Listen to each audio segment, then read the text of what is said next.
How could I possibly let Fontaine fall to the whims of trivial prophecy? Come on! Paimon could have sworn you were actually being honest just now.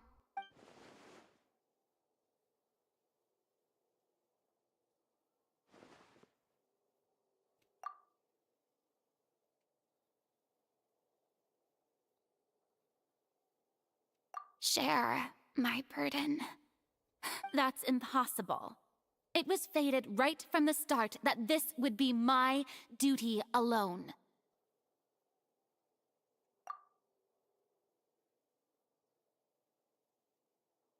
A witness. Yes, I've heard that you came to Tevat from beyond the stars, yes. In other words, you never belonged here. And if Tevat is, in its entirety, a show on a stage, then you're just a spectator, aren't you? If that's the case...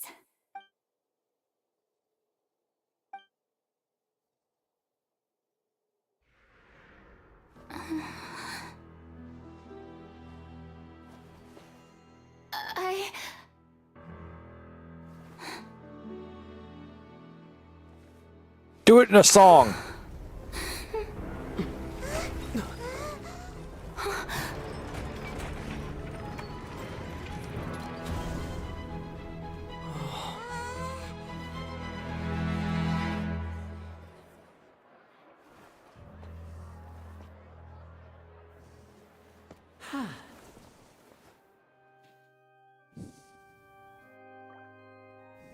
Ladies and gentlemen, this concludes my opening performance. Now, without further ado, we may proceed to the trial of our god. So this is what it is. Yes, you deserve praise for the effort you took to raise the dramatic stakes. Do not forget, however, that I am Focalor, the god of justice, the embodiment of justice itself. Does it not strike you as even the least bit absurd to bring the very concept of justice to trial? May I interpret these words as your refusal to stand trial? In that case, you will have the opportunity to defend your honor through a duel. You would draw your blade against a god?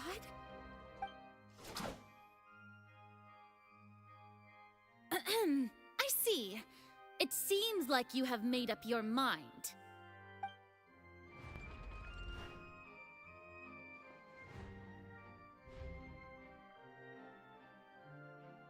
Paimon can't believe it. She just surrendered. What the heck is going on? Did I just see an Archon surrender to a human? Wow, how utterly humiliating. Lady Farina, what is the meaning of this? It would seem that there has been a misunderstanding. To be clear, the raising of both hands is not always an indication of surrender. Looking for excuses again, huh? I raised my hands just now to indicate my acceptance of the trial. No duel shall be necessary. I will admit that I've been running away for a long time. I'm sorry, everyone. I was unable to protect the people of Poisson. It is my duty to stand trial for my crimes. You are not the only ones to be disappointed in me. I, too, am exceedingly disappointed in myself. But now, it is time for the Hydro Archon to show you her courage and resolve. I, Farina, will use this trial to show the world the true meaning of justice! This time, I will protect you. Applaud and rejoice! One of the most outrageous and fantastical arcs known to the opera epiclese is now unfolding before your eyes. Mark my words, this shall be one of the most exhilarating and brilliant shows ever to grace the stage of Fontaine! The trial of the Hydro Archon, Alucilor will now begin! Woohoo! Oh, now we're making history! Why does it feel like Farina just took over the whole thing? Like, come on! Didn't she just get forced to stand trial for her crimes? Also, even though she's still acting super dramatic, she is taking this seriously this time, right? All right, then. Who will be my opponent in this trial? The court asks the prosecutor to please take the stand.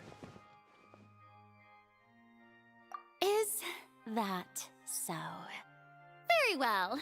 Then please speak, witness of Tivat, my accuser and fated opponent.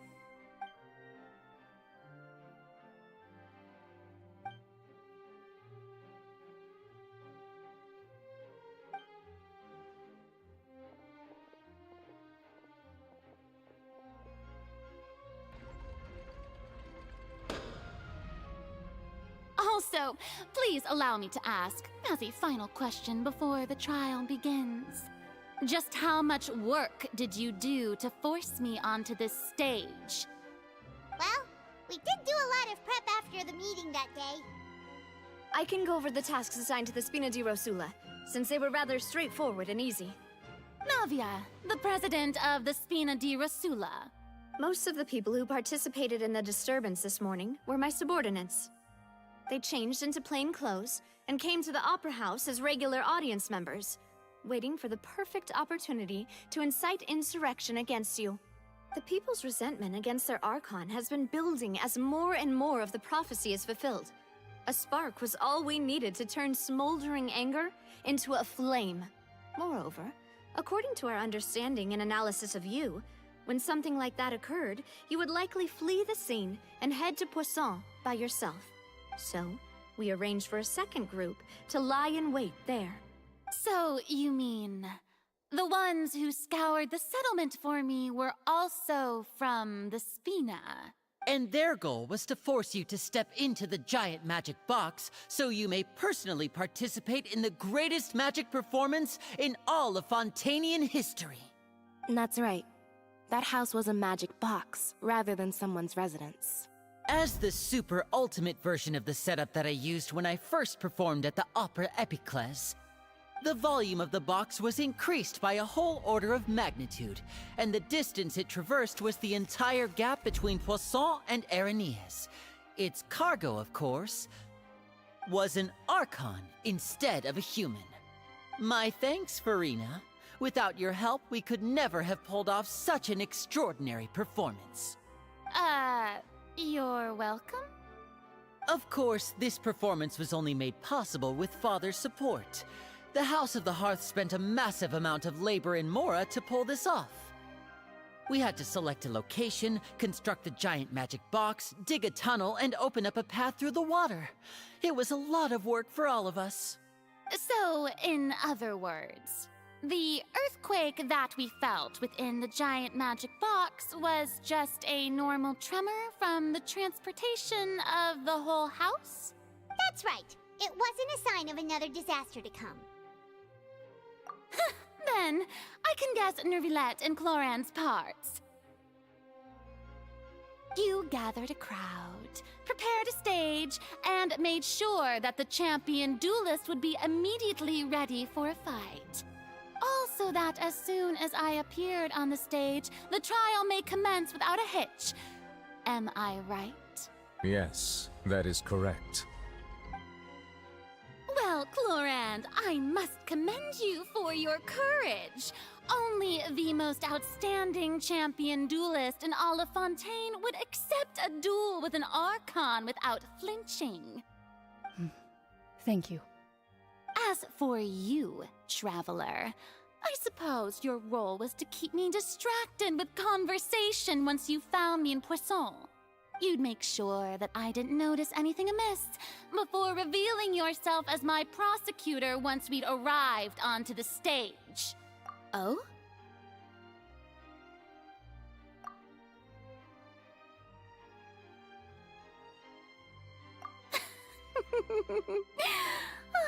Is that so? Then I suppose I must have missed my final chance. It's fine. It matters not. What's done is done. The stage is already set, so there's no reason to disappoint the audience. Let's see this trial through to the very end.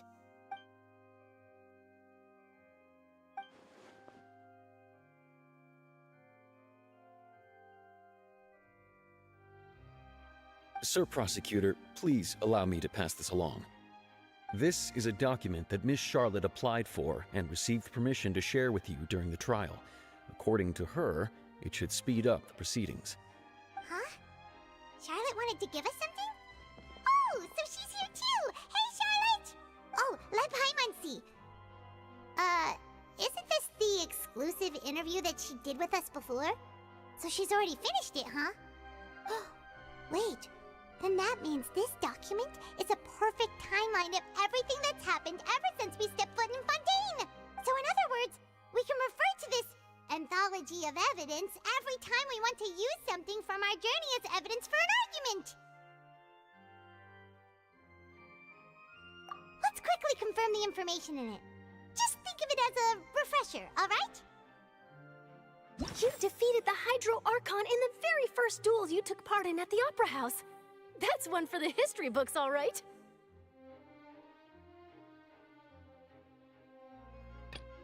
I didn't think that you'd wind up getting to the bottom of the case I'd been following all this time. I guess you could also see this as a happy coincidence. Oh, I see.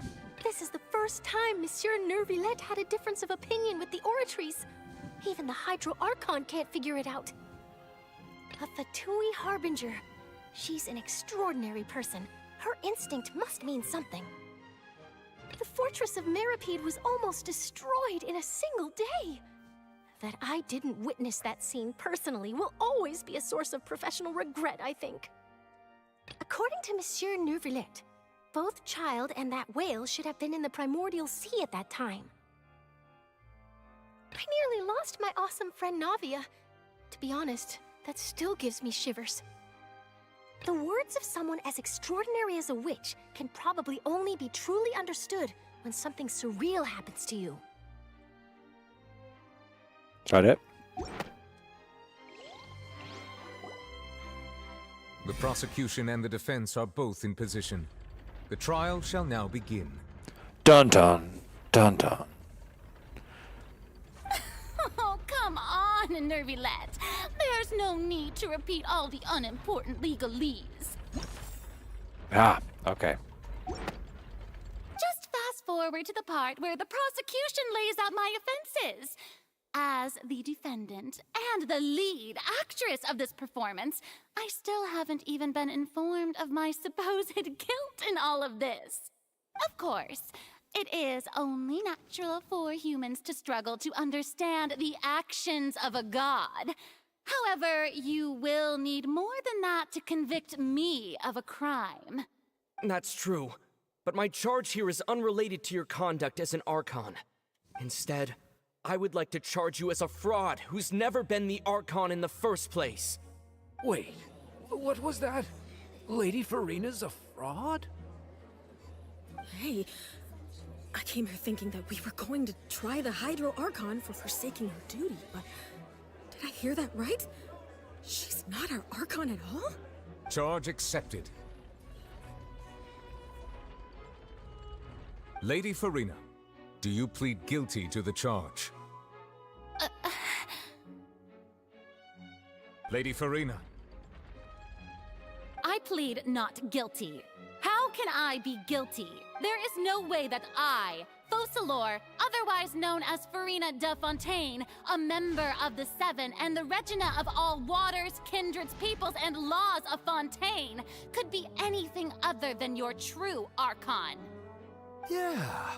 Even though Lady Farina can be rather eccentric, isn't it going too far to doubt her very identity? Yeah, I've never questioned her identity either. Sure, Lady Farina can be super irresponsible, but what grounds does that prosecutor have to make such a huge claim? I have cause to believe that common sense will prevail in this case. Many of the members of the audience have known me as the Hydro Archon ever since they were born. There would be no fooling their memory. See? Even the Oratrice has decided to show me its favor. Are you sure you want to commit to a charge that will never be upheld? If you wish to drop the case, I can promise you as the god of justice that you will not have to face trial for making a false accusation. We will treat everything that's happened as a dramatic spectacle and move on with our lives. What do you say to that? Huh. An argument with near impossible odds, huh? We have to not only refute Furina's claims, but also overturn the long-held beliefs of the people. Well, I tried to give you the chance to surrender. If you must persist, then let me ask. If you believe I'm not the Archon, then what manner of being do you think I am? And if I was not the Archon, then how did I manage to live for over 500 years?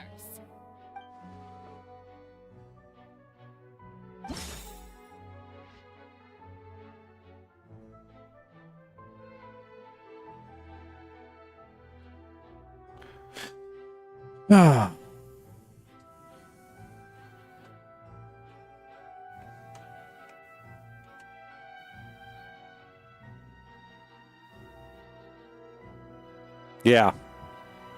But I don't have that down here.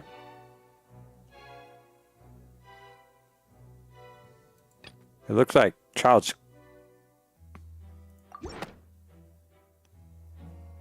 That doesn't sound right. Paimon doesn't think this clue can be used as compelling evidence to build our case. All right. There we go. Now that one showed up.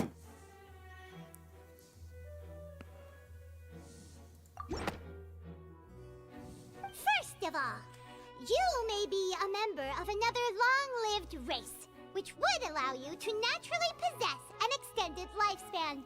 And second of all, even if that wasn't the case, there could be other ways to extend your life. Who gave you that idea? Was it the knave? You'd sink so low as to use a harbinger's words against me.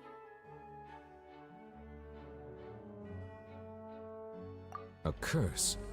I once thought it possible that the aura of an Archon might naturally resemble a type of curse. But in light of this claim, perhaps what I sensed was not your divinity, but a curse after all. Neverlet sensed it too, huh? Lady Furina is actually a human? Well, it is true that it's extremely difficult to tell humans and gods apart just by looking at them. It's not impossible.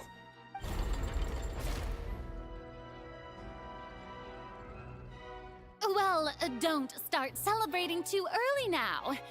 Even if I have been carrying a curse like you said, how does that prove that I am merely a human being?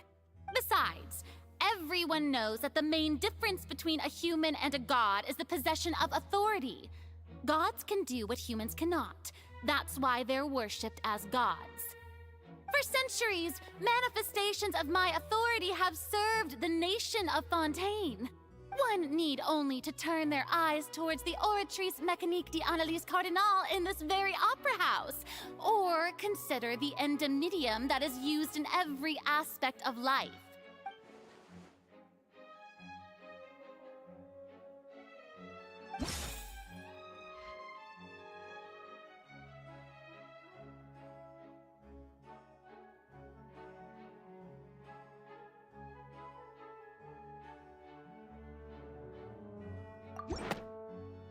Yeah, child's case. I don't understand. That doesn't sound right.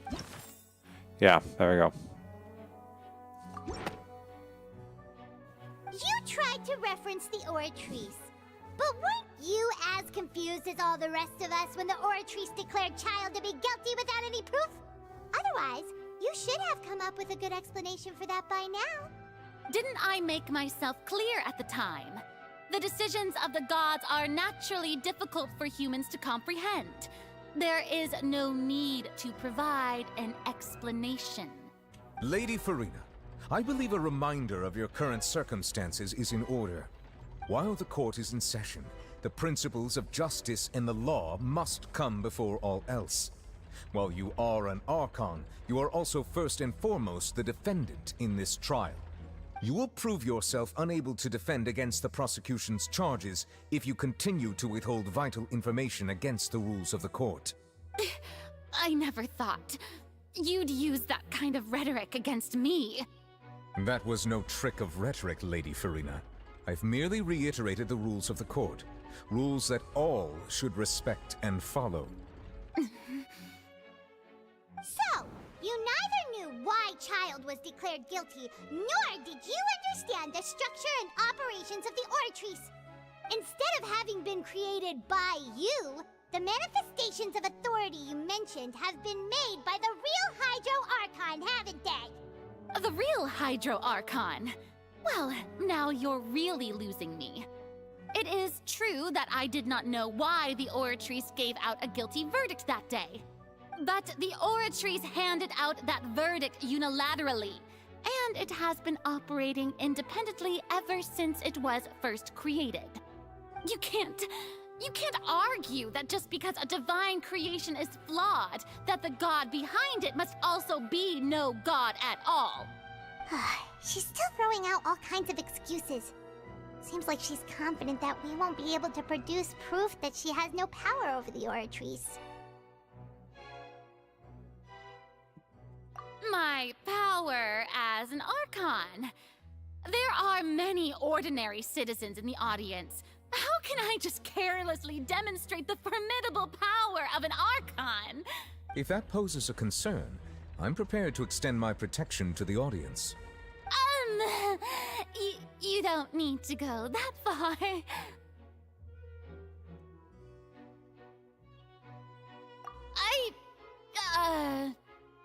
Aren't you the Hydro Archon? Or is it that you can't even wield the power of Hydro, much less the authority of a god? Indemnitium! Yes! It's all because of Indemnitium! All Archons derive their power from the faith of the people, and I've converted the people's faith in justice into Indemnitium. Thus did I give up all of my divine power to provide everyone with energy for their daily lives. Have you ever seen a more magnanimous god? Isn't that a huge stretch? Yeah, no matter how generous an Archon can be, how could they give up all their power? Can a god with no power even still be called a god? It seems like nobody's buying Farina's excuse. Hey, come now, everyone. Please don't stare at me as if I was a liar. I'm still the same Farina you knew, right? The one that you loved. Shouldn't you want to believe in me? Please? You've got to believe me. If what the prosecutor said is true, she really has committed a grave offense. Did she deceive all of us? And all of our parents and grandparents too? And all of our ancestors? Ever since they were born? Enough. That's enough. Tell me then, if I'm not the real Hydro Archon, then who is? If you have no evidence of another Hydro Archon's existence, nor can you find anyone who can back up their claim to be such, then what grounds have you to say that I'm not actually the real deal? Wow, she came up with yet another argument. How can we refute her now? Seems like she really doesn't want to give up.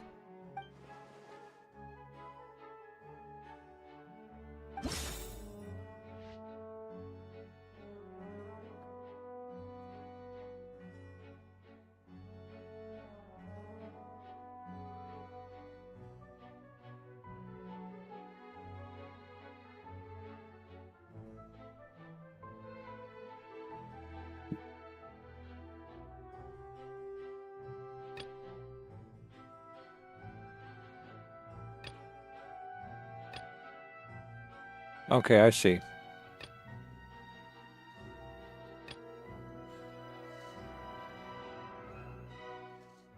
We're looking to see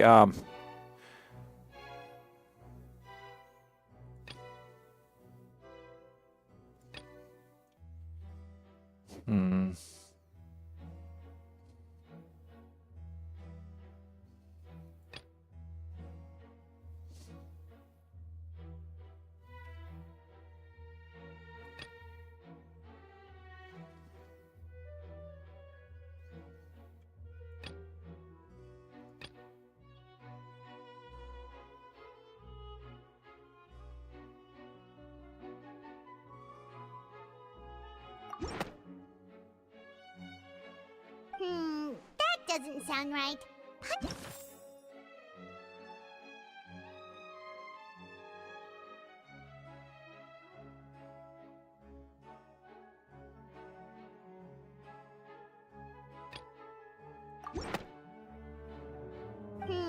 That doesn't... All right. Only got 2 things left.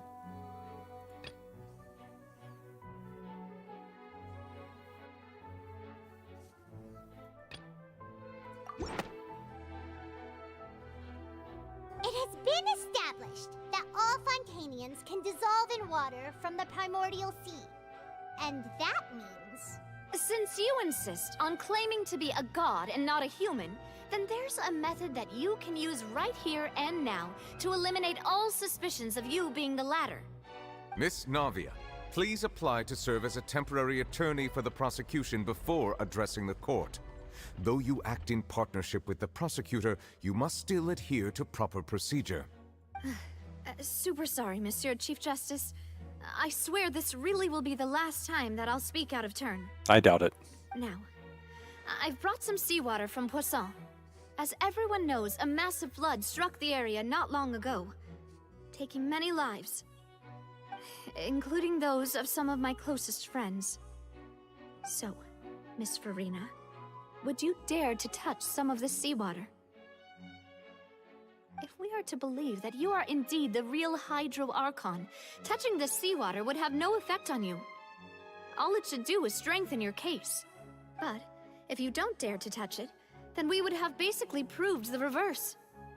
Oh, and I must remind you that after the disaster at Poisson, nobody wants to see any more people dissolve. I do hope you'll act prudently and choose the simpler path of admitting guilt. Navia from the Spina di Rasula.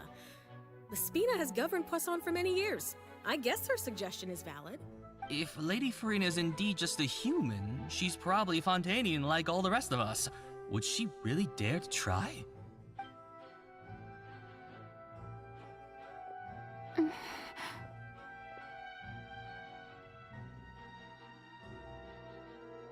Lady Farina, this test has been unilaterally proposed by the prosecution.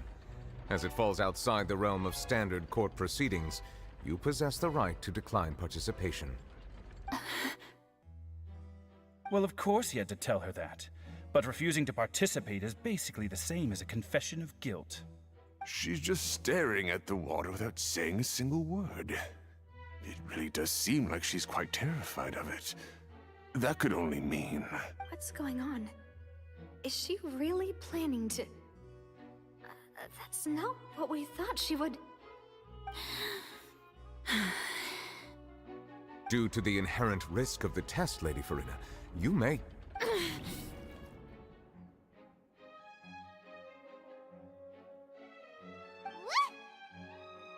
Hey!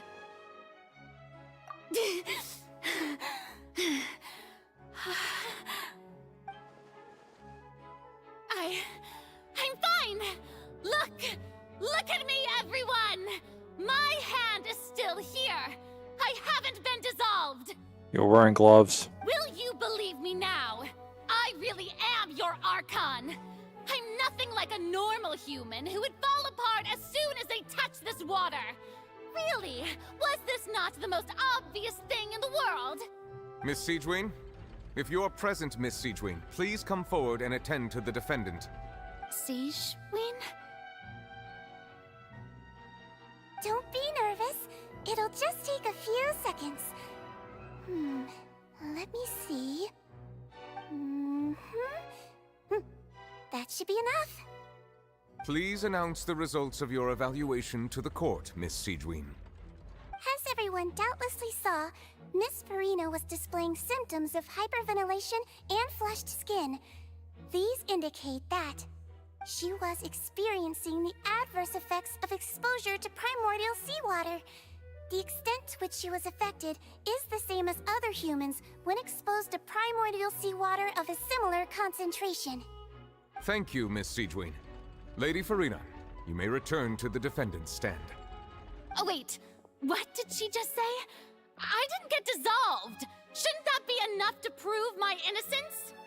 Well, considering your tendency to run from your problems, we did originally prepare a direct sample of the seawater around Poisson.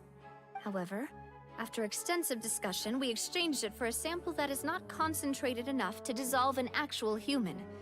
After all, on the off chance that something entirely unexpected might occur, we don't want anyone else to lose their life to the sea. Yeah, so out of regard for Farina's life, you secured a low-concentration sample and asked the head nurse to serve as an expert witness. It's a great thing that the direct sample wasn't actually used. Farina could have...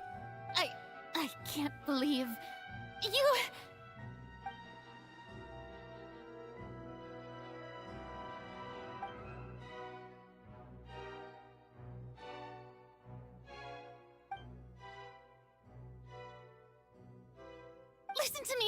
Listen to me, everyone. Please don't give me such cold and disdainful looks. What happened just now didn't prove a single thing. Think about it. How can you conclusively prove that an Archon can't also be affected by the primordial seawater?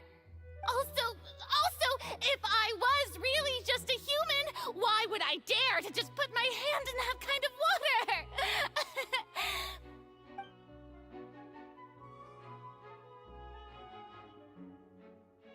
Please, anyone, just listen to me! I swear, I really am your Archon!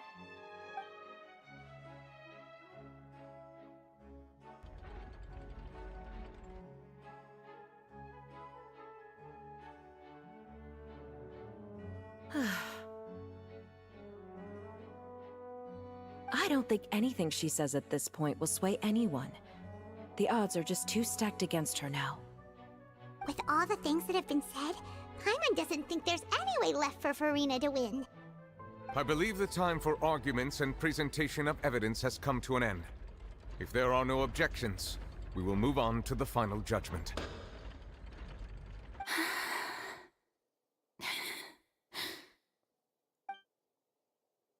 I don't think anything she says at this point will sway anyone. She's too stacked against her now.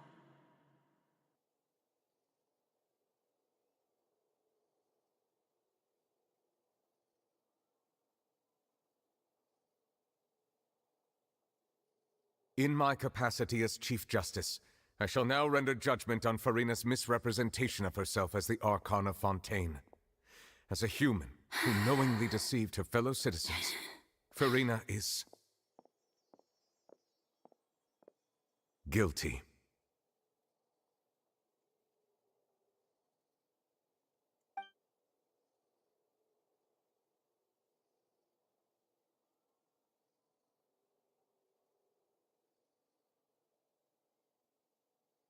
We shall now turn to the Oratrice Mécanique d'Analyse Cardinale to render the final verdict on the charges.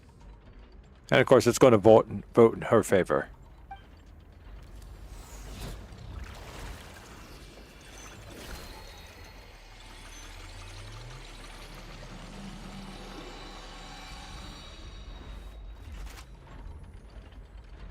According to the judgment of the Oratrice Mécanique d'Analyse Cardinale, Farina is...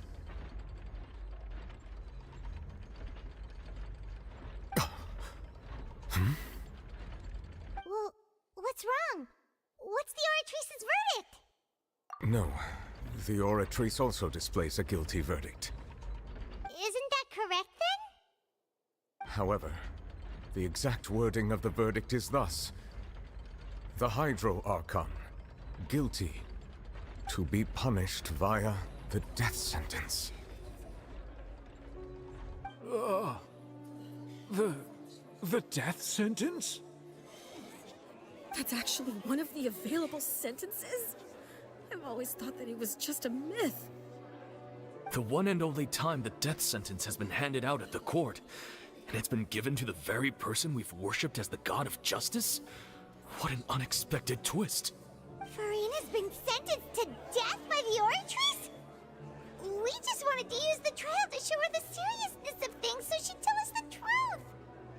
How did things escalate this quickly? This outcome is indeed quite strange.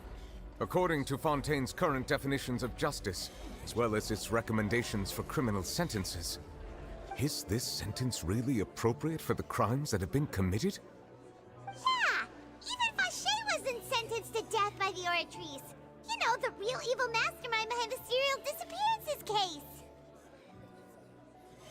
Indeed. Not only is Farina's sentence overly excessive, the very point of our trial today was also to prove that Farina has never been the Hydro Archon in the first place. But now, the Oratrice seems to have deliberately invoked the title of the Hydro Archon. What does this mean?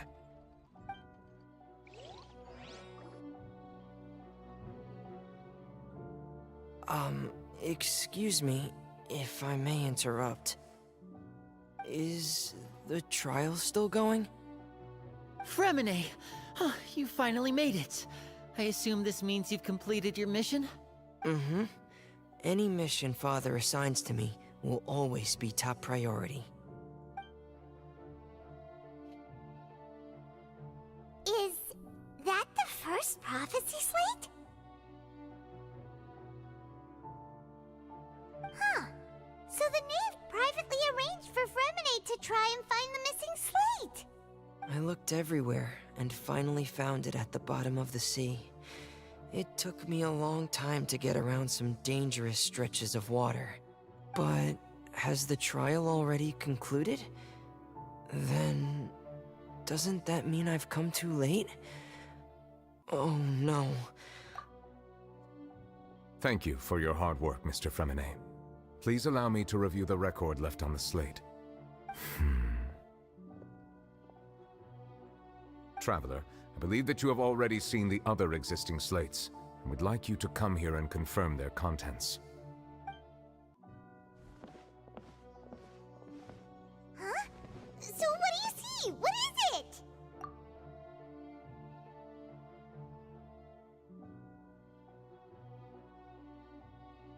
I believe I've now made sense of the Hydro Archon's crime. It has to do with Fontaine's lost history.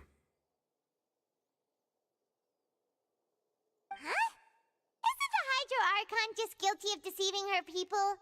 Oh, wait, no, that's Farina, and we've already proven that she's not the Hydro Archon. So when you say Hydro Archon, do you mean the real Hydro Archon we've been kinda talking about? In truth, everything that you've encountered in Fontaine up until this point can be traced back to the contents of these stone slates. However, I'm uncertain as to how much sense they currently make to you. Okay, let's try to recall the contents of the other 3 stone slates. Paimon will do her best to help you remember.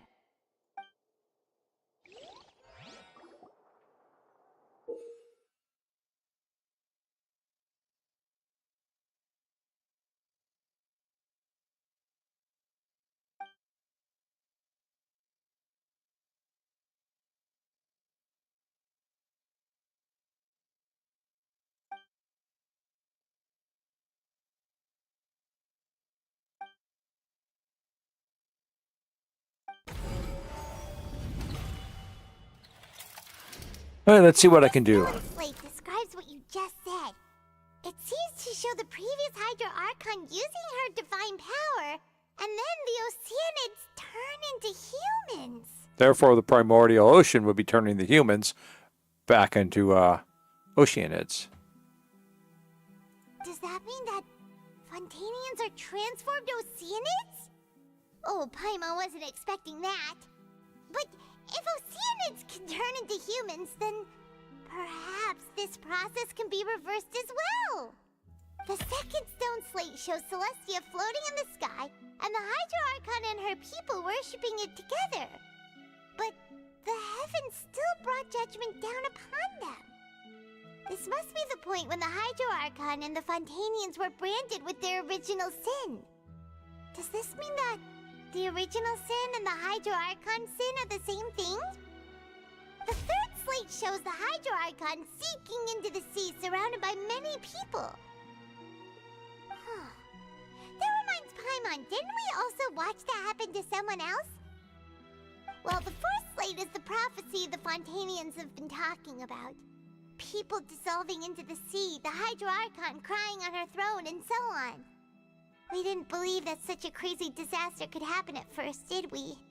But after that incident, it was just a question of when and not if.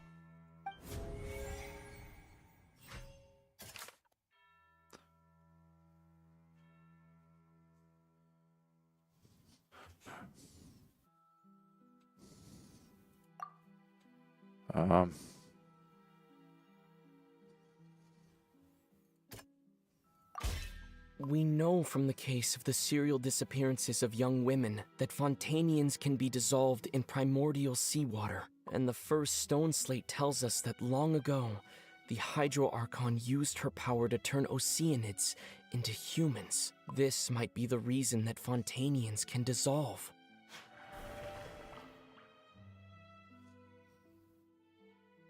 Alright, so I guess that one's...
Perhaps what is about to take place has all happened before. The true sin of the Hydro Archon that Nervalet mentioned, and the original sin cast down on the people of Fontaine by Celestia, as recorded on the stone slates.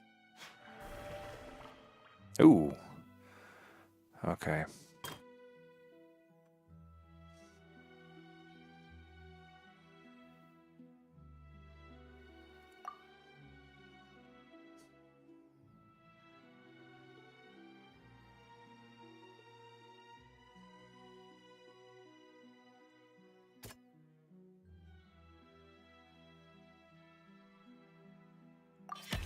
It's not as simple as falling into the sea. When Navia fell into the sea, her consciousness was subjected to judgment. The stone slates show the people gathered around the Hydro Archon in the sea. Could that be alluding to the same thing? Oh.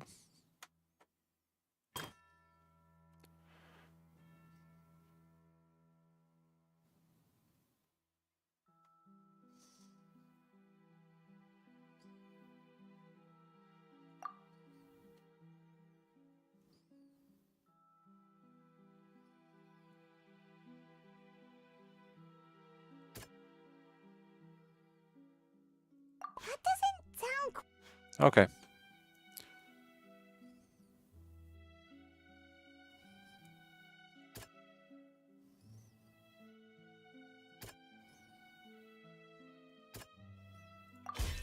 The prophecy from the stone slates found its way into society, but not many people believed it at first. The fortress of Meropide was nearly flooded with primordial seawater, which we know can cause Fontainians to dissolve. It seems increasingly likely that the prophecy may come true. If we hadn't dealt with it in time, things could have gone very badly. They'll dissolve into the primordial sea but won't cease to exist. Their essence will flow in the seawater, converge, and take the form of an Oceanid. The Hydro Archon was sentenced to death in court, shocking everyone present. Perhaps this means that her sin was actually Fontaine's original sin. Navia fell into the water inside those ruins, and she nearly dissolved. She was surrounded by the people of Poisson in a court within her consciousness, and was forced to take part in a trial meant to make her stay. The eruption of the primordial sea at the fortress of Meripede was the surest sign that the prophecy was about to come to pass no matter what. The stone slate's content can all be verified by recent events. If we combine what we know together, loads of truths should come to light.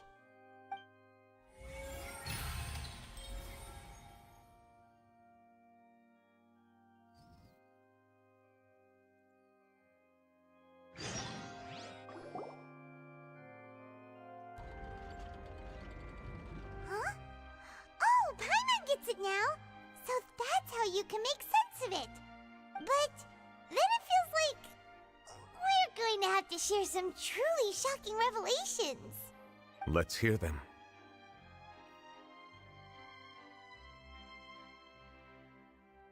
Incredible. Linny, did you hear that? We're not real humans. All Fontainians were originally created by the late previous Hydro Archon, with Oceanids as their basis. The evidence for that can be found in how only Fontainians could dissolve in primordial seawater, and how all the girls Vacher dissolved were also turned into Oceanids.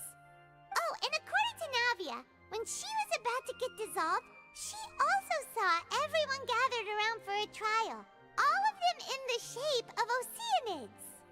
Indeed.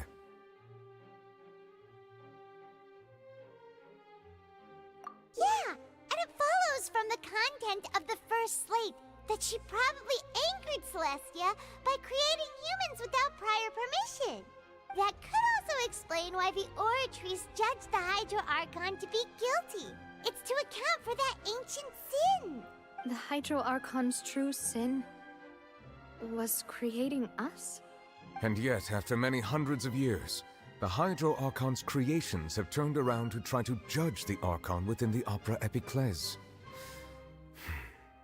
The twists of history are often the most unexpected of all. Yeah, isn't the image here just like when Navia fell into the sea? So wouldn't it be trying to show the image of the Hydro Archon also falling into the sea once the prophecy has been fulfilled in the fourth slate?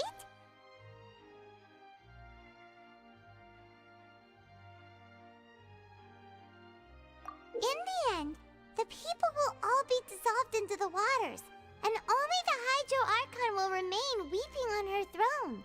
Only then will the sins of the people of Fontaine be washed away. Did Paimon get all that right? You've made some keen deductions. I must say, given how much you still don't know, it is impressive that you've already managed to connect so many pieces of the truth. However, while you were able to decode all the information on the slates, they've also been etched with an additional layer of hidden information using a different power source. When we were at the ruins, I tried to decipher the hidden information recorded in the slates.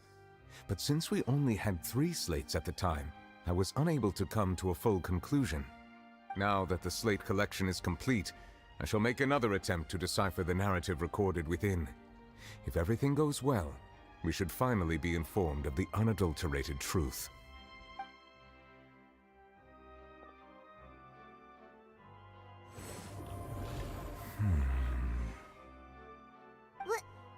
Well? Did you get it? I believe I should share this truth not only with you, but with all the people of Fontaine as well.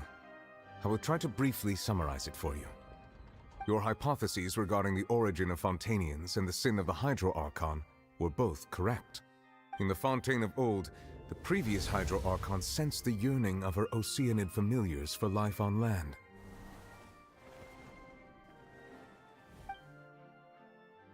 The Oceanids were enamored with the beauty and romanticism of human beings, and wishing to have those experiences for themselves, expressed to the Hydro Archon their desire to become of a similar kind. However, even though water as an element is intricately linked with the power of life, the Hydro Archon, as one of the 7, did not possess the authority to create a new form of human life. Not one to give in, she eventually found a way to create permanent humanoid bodies for her familiars by appropriating the power of this planet's primordial sea. She poured primordial seawater into the Oceanids' blood vessels, creating humanoid mimics in the process. But if Fontainians were to ever come into direct contact with water from the primordial sea, the power within their bodies would escape these artificial restraints and return to the sea. As a result, their forms would collapse, and they would be reverted to their original forms as Oceanids. Of course, the Hydro Archon never received permission from the heavenly principles to create a new human race. And thus, the Hydro Archon and all of her creations came to shoulder the original sin of appropriating the power of the primordial sea. That is the true history of how the people of Fontaine first came into being. So we were all Oceanids before we turned into human beings? Yep. This is the time where we cue up Death Clock's first song, Go Into the Water.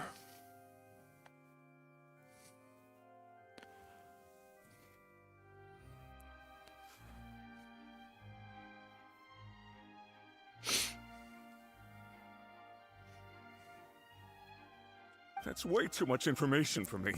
I think I'm just going to pretend that I never heard a single thing. Wait, but if that's the truth, we can't let the Hydro Archon be sentenced to death. After all, her only sin was creating us. This really might be too much information for your regular Fontainian, but it does answer a lot of our questions. Alas, your hypothesis regarding the third and fourth stone slates was inaccurate. The slates' respective positions are, in fact, correct. A key point of the visual on the third slate is how all the individuals depicted in the water are humans rather than Oceanids. They have not been dissolved, which implies that the water depicted in this slate is not water from the primordial sea. The nation of Fontaine is the nation of Hydro, as well as the nation of trials and justice. Instead of being the literal element, the water in the scene symbolizes judgment and justice. You may also recall Navia's experience. When she fell into the sea, her consciousness was surrounded by that of many others who intended to hold a trial to determine her fate. Therefore, the meaning of the third slate is that the people of Fontaine shall try the Hydro Archon at the court of justice. Yes, it refers to our present situation. Haha! What did I say? All prophecies are self-fulfilling. I do say that. I have said that many times. I think I'm following now. So, what you're saying is, even though we decided to put on this trial to avoid fulfilling the prophecy, in truth, everything we've done has happened exactly as the prophecy foretold. So now, it seems, we're the ones making sure it comes true. What should we do? Huh. No matter what, the prophecy will be fulfilled. Is this what it feels like to be a prisoner of fate? If that's the case, does that mean the scene in the fourth slate will also be fulfilled soon? Traveler, I would like to point out another small fallacy in your deductions. About the fourth slate, you probably thought that the eruption of primordial seawater beneath the fortress of Meripede served as the surest sign that the prophecy was about to come to pass, yes? However, I believe that rather than being a sure sign, that eruption could in fact only be a small warning of something far worse to come. As for the root cause of the catastrophe, I believe you've already encountered it once before.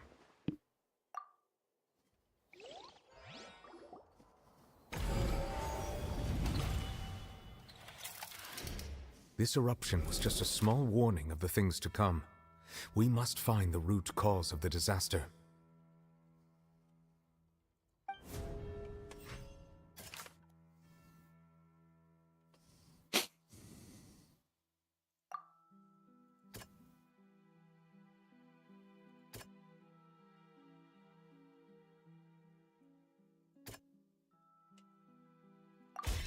It was both dream and reality. If we're talking about a true culprit, that could only be that thing inside the primordial sea, right? The truth, the original sin, the trial, and the root cause of the disaster.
That was way too close! How did that thing just burst into the Opera House? Wait, was that the huge whale you saw in your dream? So we've met it at last. I understand very well why it has chosen to make an appearance here. That whale does not belong to Teyvat. It is a monster that has traversed the stars, weeping all the while. It has been greedily consuming the energy from the planet's primordial sea, using it to grow. That is the main cause for the rising sea levels. And once it has finished consuming all of the energy contained within the sea, its next step will be... You said that when the Hydro Archon first created Fontainians out of Oceanids, she filled their blood vessels with primordial seawater. Precisely. That whale finds the blood of Fontainians nigh impossible to resist. Therefore, when it left the primordial sea, it decided to make its next stop a packed opera house full of food. Food in the form of Fontainians. We just barely managed to push it back, right? In that case, won't it come back to target the people again once it's managed to recover its strength? That is correct. Indeed, it is more accurate to say that we should thank that Harbinger for buying us some time. Without him, the whale would have likely come onto land far sooner.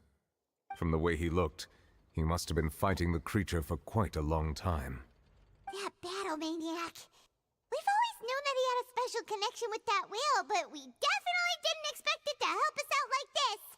Anyway, now that we know that this whale is the actual cause of the disaster recorded in the prophecy, all we need to do to stop the prophecy would be to find a way to beat it up, right? It is too late. It had already absorbed too much of the primordial sea's energy before we could notice it. At this point, it has become practically integrated with the sea itself. Even if the entirety of Teyvat were to be destroyed, it could still survive and swim off towards some other world. That's not something I will accept. We've already done everything we can, and we even found the true culprit. We've come so far. You can't just tell me that the last hurdle is some impossible foe. That's just not fair. Indeed, that's not how a grand performance should end. I'll fight it to the end, no matter what. So the prophecy will be fulfilled no matter what, huh?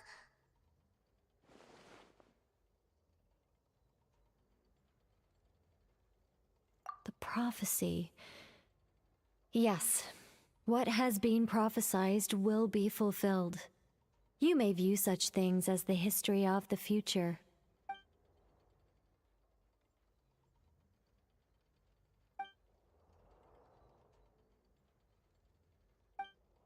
Just as prophecies are usually only the future as seen from the perspectives of the gods, could things be happening in hidden corners, where the gods' gaze does not fall? Ultimately, fate shall serve as your only guide, no matter what will happen in Tevat's future. All you need to do is to play your part.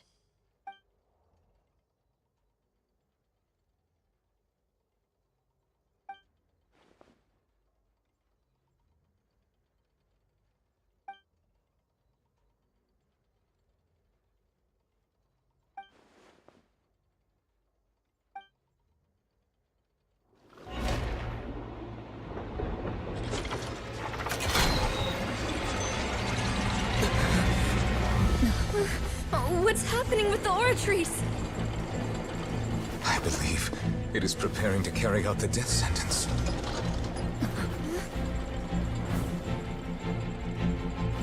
Farina!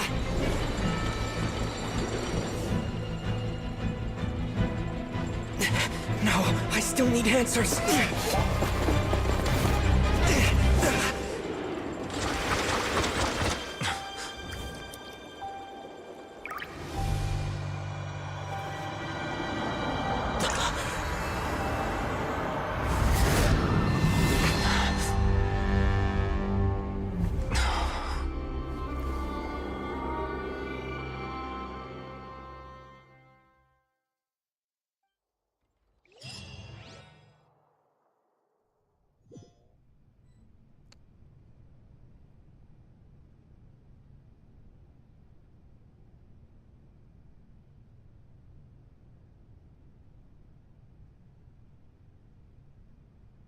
You...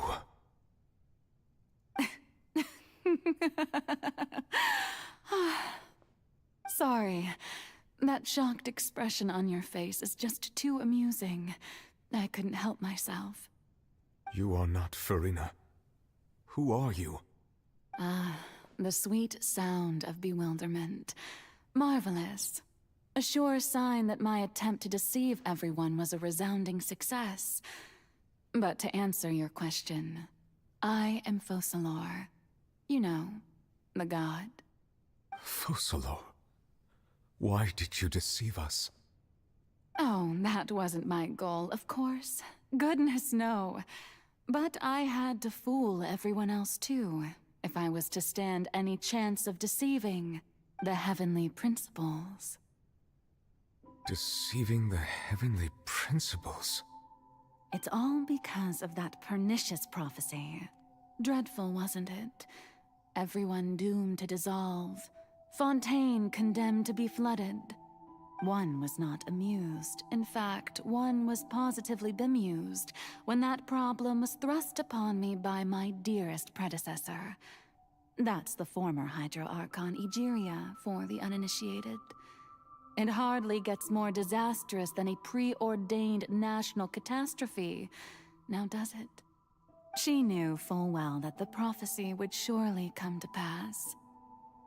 And as one of the seven, she also knew full well that one defies the heavenly principles at one's peril. So yes, as you have no doubt surmised, it was a rather impossible situation that I found myself in. I spent a terribly long time mulling it over, alone on the ocean floor. And I was almost growing barnacles by the time I finally realized there was only one possible solution to this confounding conundrum. I had to outwit the heavenly principles, allow the prophecy to be fulfilled, ostensibly at least, while saving everyone at the same time. I'm a genius, I know. I can only assume that's why Egeria chose me as her successor. Although, looking back now, it was hardly the inheritance one dreams of. Between the task of saving the nation, the quotidian duties of the Hydro Archon, and not to mention the original sin of creating a new race of humans, I dare say she left me quite a colossal mess to clean up. But one can only play the hand one is dealt. I did not choose this, any more than I chose to be one of her Oceanid familiars. So you were also once one of the Oceanids, transformed into a human by Egeria's hand. Yes, I was. I always dreamed of becoming human. And I still do, even now. In my eyes, to be human is to be part of the greatest opera ever known. After becoming a god, I separated my divinity from my body and spirit, leaving behind only a self that was as naive and bewildered as my past self on her first day as a human being. The me you see before you now is that divinity. And the human counterpart I left behind, I named Farina. She could feel joy, sorrow, and everything in between. She could be as vain and conceited, or as meek and vulnerable as she wished. Her strengths were of a kind only a human could possess, as were her shortcomings. But in my eyes, Farina's humanity was what made her perfect. She was perfectly human in every way. The person I always wanted to be. Anyway, so then I cursed her. All part of the plan, of course. The plan to deceive the heavenly principles.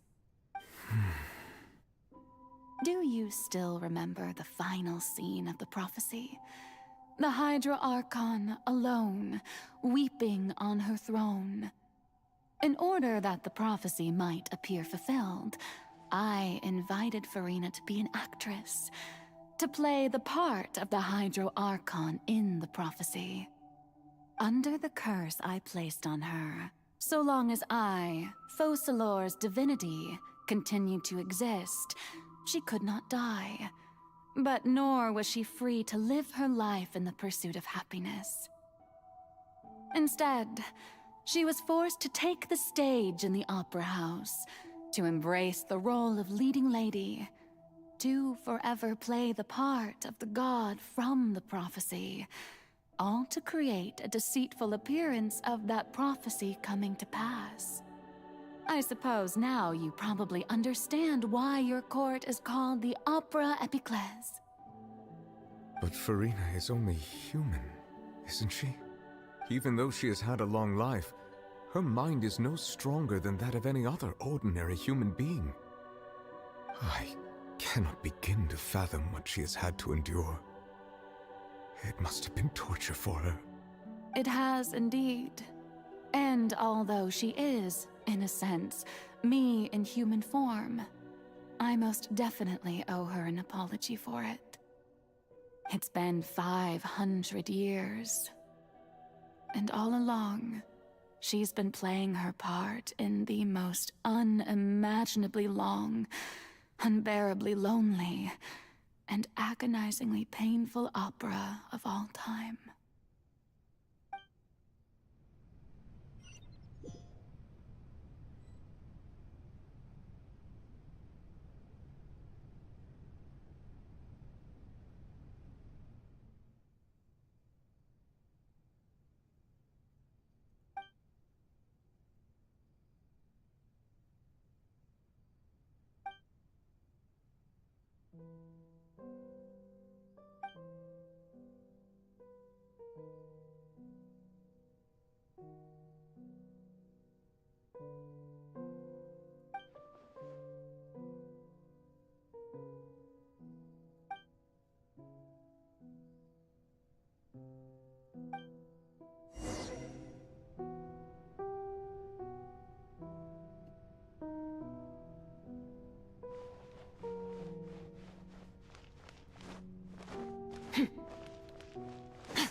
Oh, who permitted you to come onto this stage? Now, I understand your admiration for my august self, but I must ask you to keep to the rules. All right. It is not my intent to reprimand you. There is no need to state your name. Just be off with you. Do not distract me from my performance. Oh, do not jest. Can you not feel it? I am Focalor. The eyes of countless Fontainians are upon me. I must, at all times, display the utmost elegance and nobility.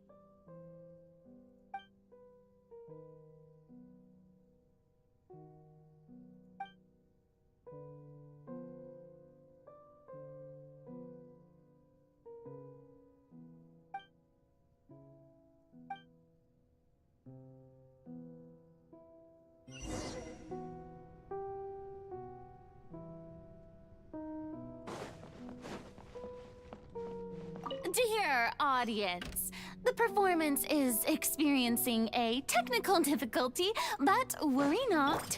The guards shall resolve it soon. Stick with it.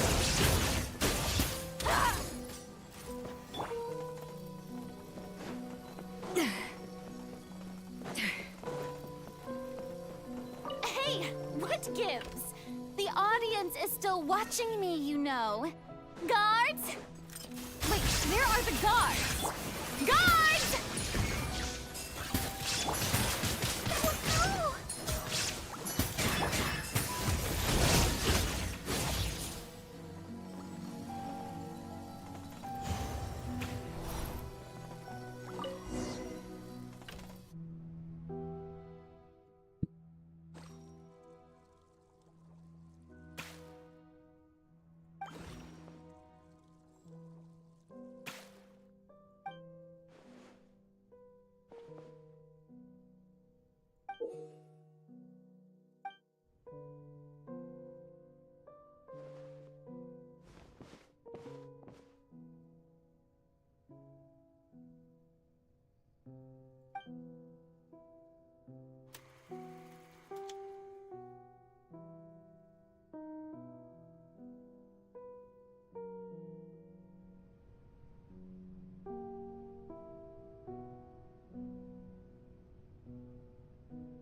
Farina.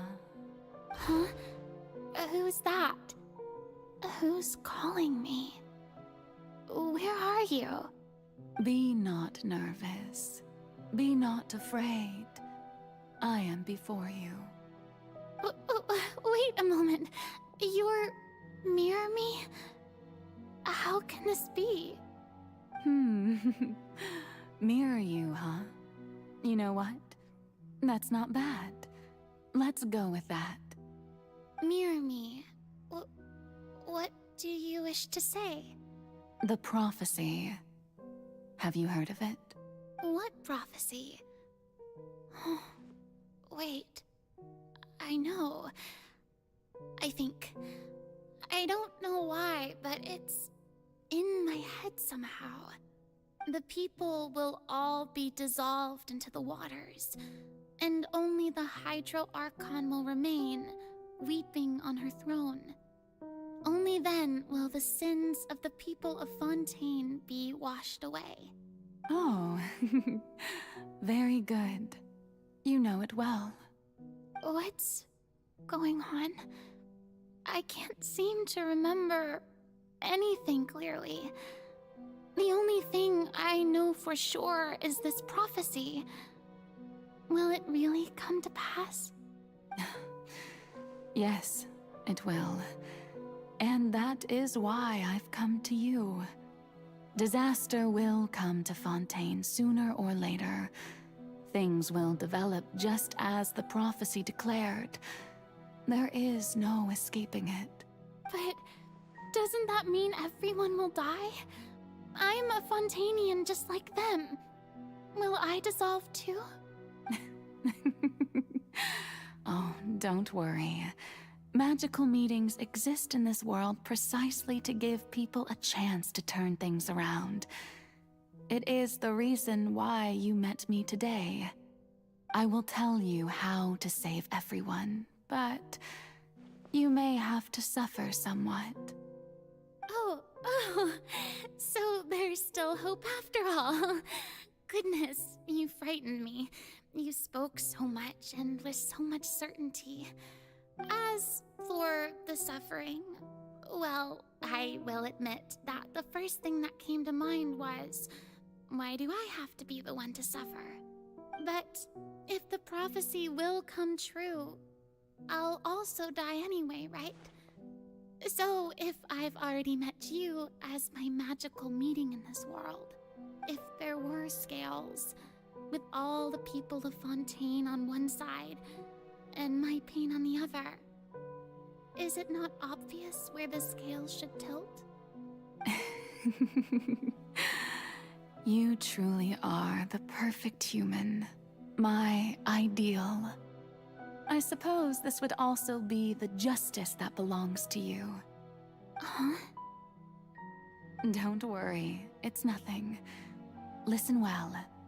Fontaine has just lost its Hydro Archon. I need you to play a role, that of the new Archon. Play as a god? That's right. You must begin a never-ending masquerade. You must never let anyone suspect your identity. If you can keep it up, then I shall have my way of defying this prophecy. But should your identity be revealed, then all hope will be lost. But how will I do this? A human assuming the role of a god without being exposed. Don't worry. What you must do is not to turn yourself into a real god. You simply need to play the role of a god as humans imagine them to be. Being a human yourself, I'm sure you already know what such an entity would be like. Remember, your true challenge will not be pursuing divinity, but contending against humanity. I'm still not sure I understand, but I'll try. I'll try to do this.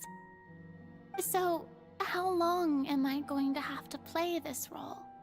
To accomplish this mission, you will have to stay on the stage for many, many years.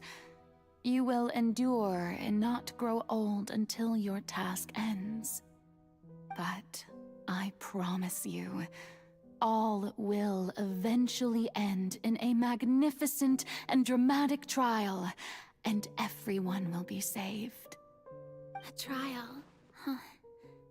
How exciting. I'll be looking forward to it.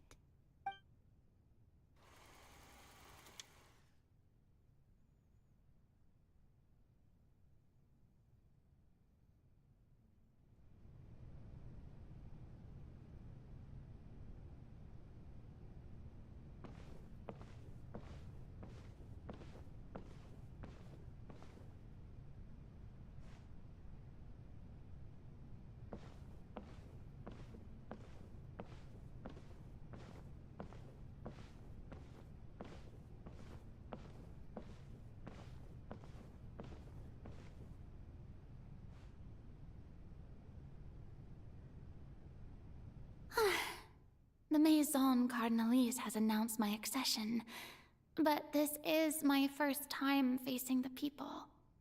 What should I say to most appear like a god? To be honest, I still don't know. Perhaps I should first try to act natural. Ladies and gentlemen, good evening, and welcome to the Opera Epiclese. I'm sure you've all heard about how I have taken on the role of Hydro Archon. Indeed, I am Verena de Fontaine, your new Archon. In truth, I I know little about becoming a nation's new god, but it will be my honor to guide you all. As the god Focalor, the god of justice, I shall do all within my power to lead you into an age of fairness and justice.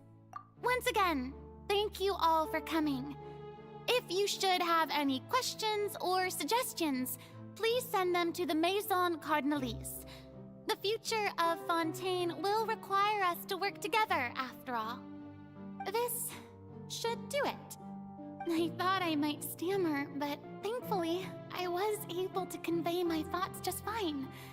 Okay, and next. That's the new Hydro Archon. Is this some kind of joke by the Maison?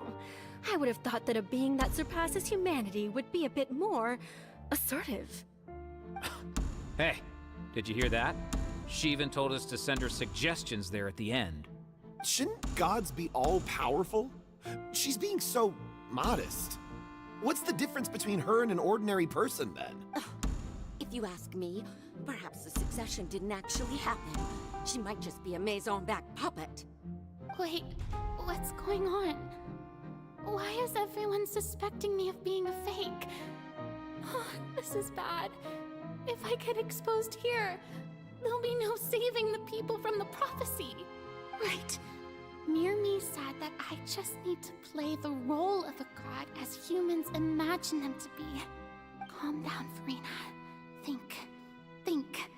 What do the people want? How would they imagine a god to speak and act? Assertive, with a strong sense of presence. One who can dispel all doubt. That is the character I'm fated to play.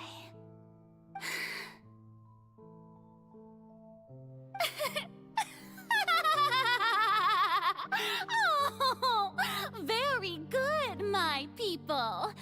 Only ones such as you are deserving of my rule.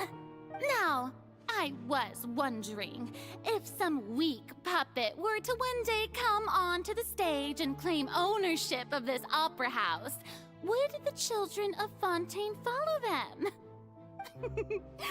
Well, it seems that you would all see right through them.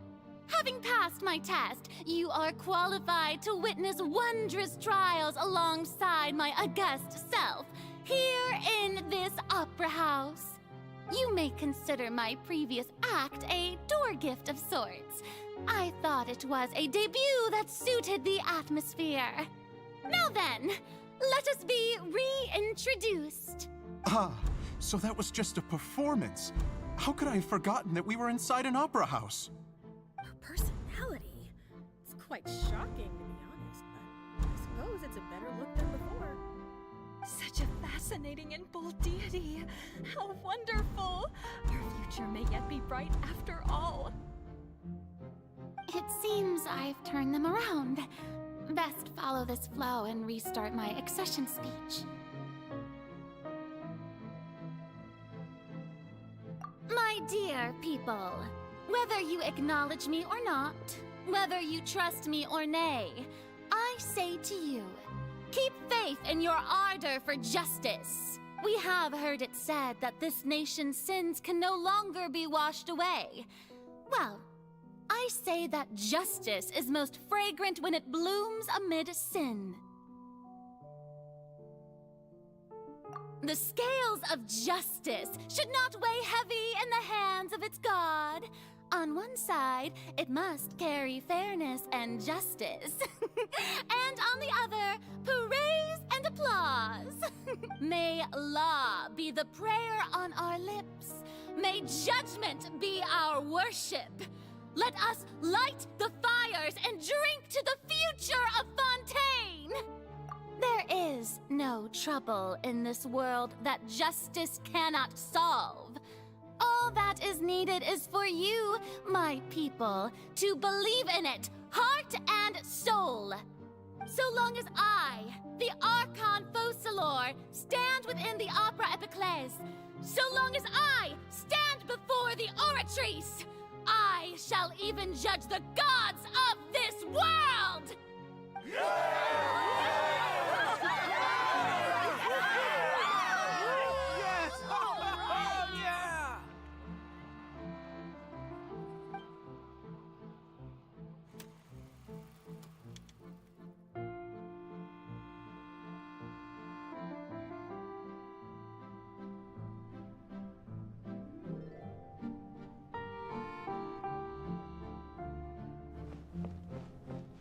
Oh, I can run now.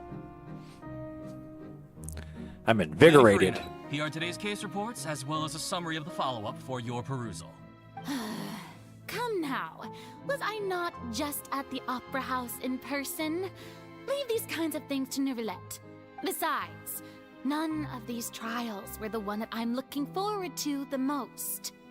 If I may be so impertinent, what kind of trial are you truly looking forward to?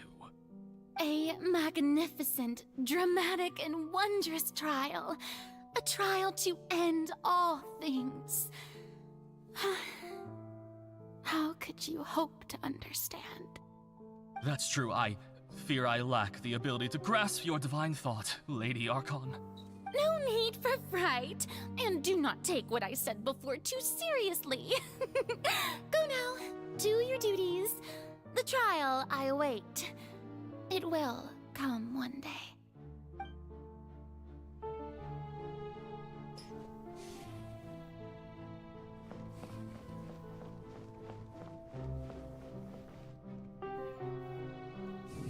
Lady Farina, I don't know what to say. Thank you for agreeing to see me. No need to thank me. Or rather, thank your own sense of perseverance instead. Long have you stood in line to meet me, have you not? Oh, I'm afraid that's just an inevitable consequence of my divine charm. All right. Deoteria, is it? How is your son's illness? You remembered me, and you knew of my family, too. He is doing much better now. In fact, he is far more of an ardent believer than I. He was the one who forced me to seek an audience with you, and to bring your words back to him. Oh, good. Very good. If this should happen again in the future, please do not hesitate to come and tell me. Going down to citizens' homes every so often, while not usual practice, should serve as a fine change of pace.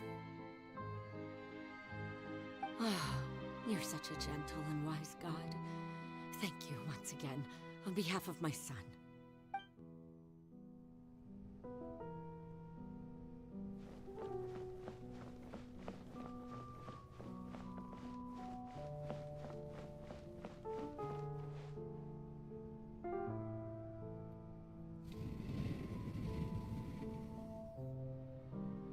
Lady Farina, here are the latest hydrological reports.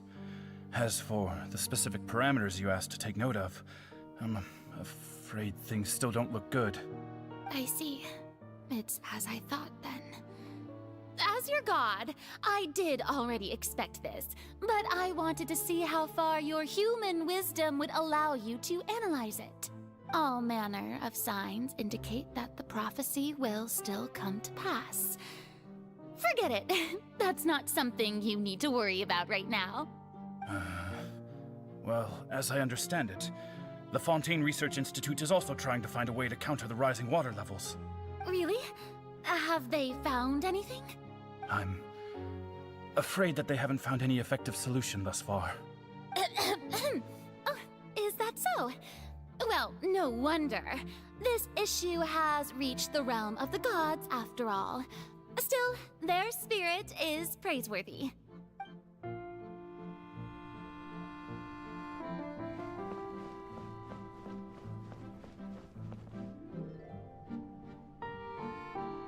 The day is finally over. I haven't had a moment to breathe this whole time.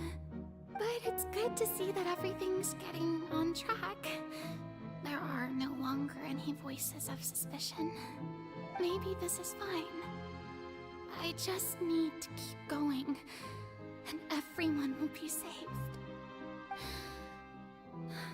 All right, Farina, don't think too hard about this. You need rest. Tomorrow's a new day.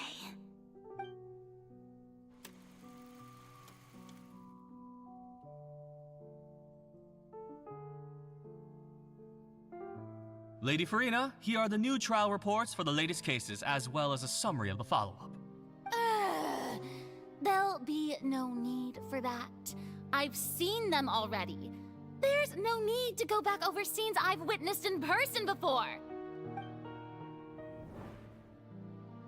Lady Farina, I've waited so long for this chance to see you in this manner. Indeed, my dear, loyal citizen. This joyous moment is an honor for us both. Lady Farina, we're detecting significant hydrological anomalies near Poisson. Understood. Keep monitoring. Keep me informed should anything come up at the Institute.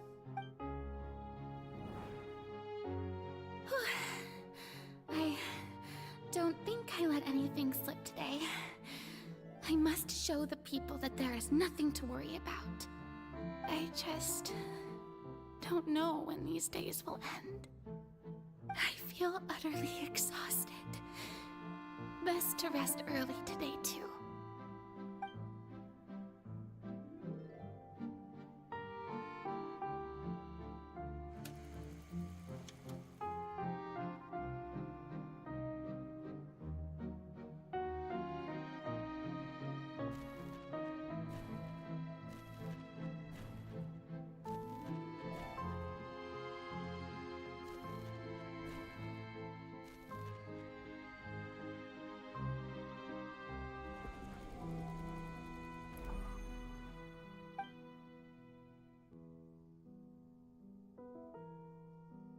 Lady Farina, it's like a dream being able to speak with you up close like this.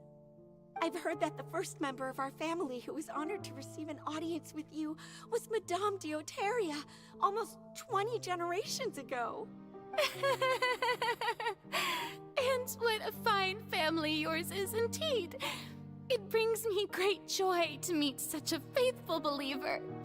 A descendant of a line most ardent. Surely you exaggerate, Lady Farina. My lady? What is it, good citizen? Are you crying? Uh-huh. Oh, really now? I didn't even notice. This must be the overflow of hydro from my person. Well, can't quite help being the god whose dominion is the waters, can I? No wonder. No wonder. A manifestation of your power, then. Oh, Archon, I am honored to have witnessed it. Honored indeed.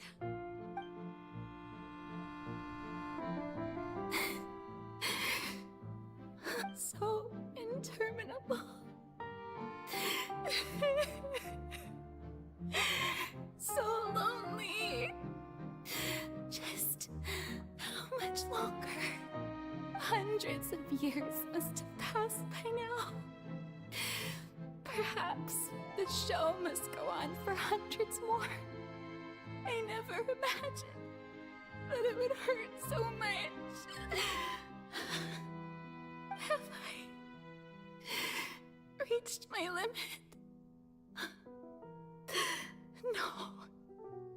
Perhaps I reached it long ago. Today I didn't even notice my own tears. I want to tell someone, anyone, about this. But would that not destroy all I've done so far? I've conducted so many investigations across the centuries.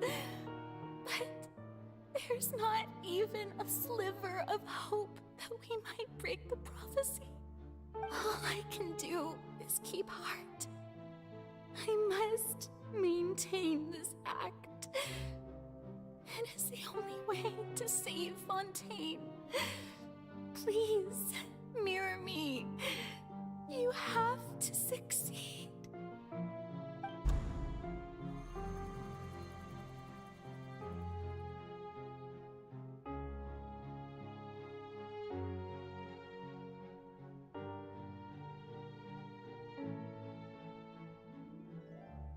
Farina, you don't have to shoulder this burden alone. Although I don't know what you might be keeping from everyone. Your people are more than willing to share your burden with you.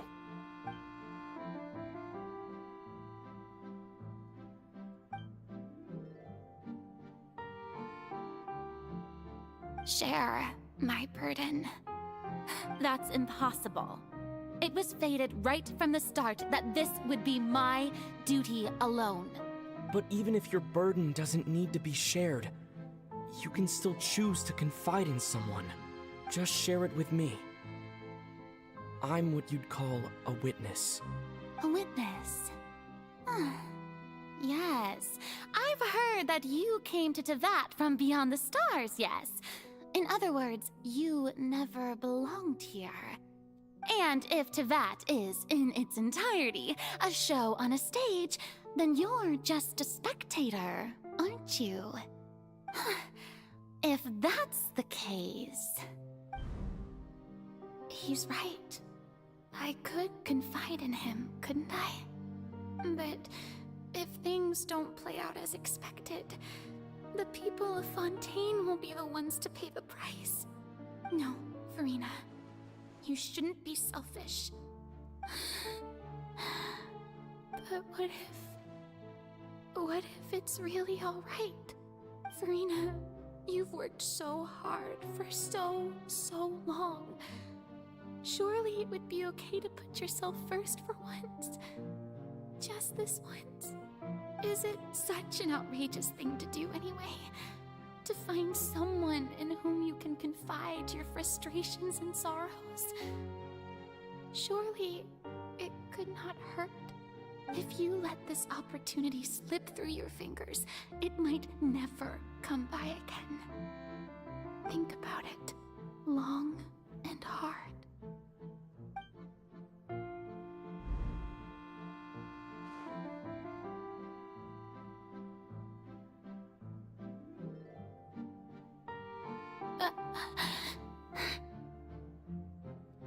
No, I have nothing to say.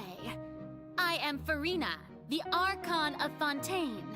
Everything will surely get better. All you need to do, dear spectator, is to witness my performance until the curtains fall.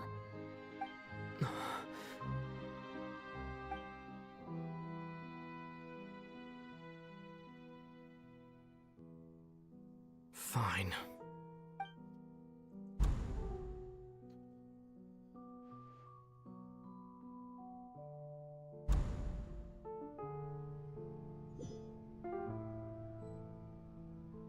So even Furina doesn't know the truth? You've never once let her in on the full plan? Yes, it had to be done. To deceive the heavenly principles, you must first deceive yourself. She did very well. If she had let her resolve falter even once in these 5 centuries, Fontaine would have been doomed to the most tragic fate. It seems that trusting humanity was the right decision after all. I believe that I understand how your deception works, but that is only half the truth, is it not? How would you build on this foundation to save the people of Fontaine? That is the most important thing. Ah, good. Of course, the Iudex of Fontaine has pinpointed the crux of the issue. I'm sure you've long sensed that the Oratrice is no simple machine, yes? I've always suspected that it had its own consciousness. And Lenny did mention that he heard a human voice within the core chamber. It now seems that that person was you, hidden within the machine all along. Am I right? And then I became one with the Oratrice, taking Fontaine's gnosis with me. Yes, it would seem so, wouldn't it? Alas, your understanding of this device still lacks sufficient depth. In truth, it is no enactor of justice. It is, in fact, a device created to kill the god of justice. I thought that looked like the sword of Damocles. I beg your pardon? Oh, you have it. And to be more precise, not only will the Oratrice take down the god of justice, it will also take down the divine throne upon which she has been placed. I mean, Did you think I would be the sort to enjoy peaceful repose while Farina suffered? My work over these last 500 years has been to constantly accumulate indemnitium within the oratories. But really, some have already discovered that only a small fraction of the energy generated by the device was ever used to provide power to Fontaine. The vast majority had to be, accumulated to enact this death sentence. It was all a part of your plan, then? Both the trial and the sentence? Indeed. This power, accrued over 5 centuries, could have sustained Fontainians for millennia had it only been used for that purpose. Almost all of it has now been stored within the oratories. But only power of this magnitude could hope to destroy the Hydro Archon's divine throne, shaking the rules established by Celestia, and breaking through the institution that is the Seven. So the Oratrice's call for death was for neither Farina nor Focalor, but for the Hydro Archon. The destruction of that divine throne. If I do not misunderstand your intent, you must be... Returning what's rightfully yours to you, of course. In other words, this was all done to return the authority of the Hydro Archon to the Hydro Dragon of this planet. But...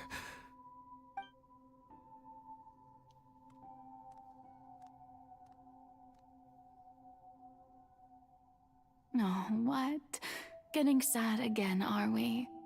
The authority of the ancient dragons shall soon be yours once more, O Hydro Dragon Sovereign.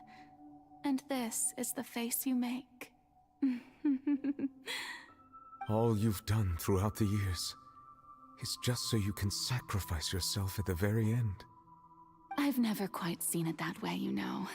Even now, I'm quite pleased at how well my deception worked.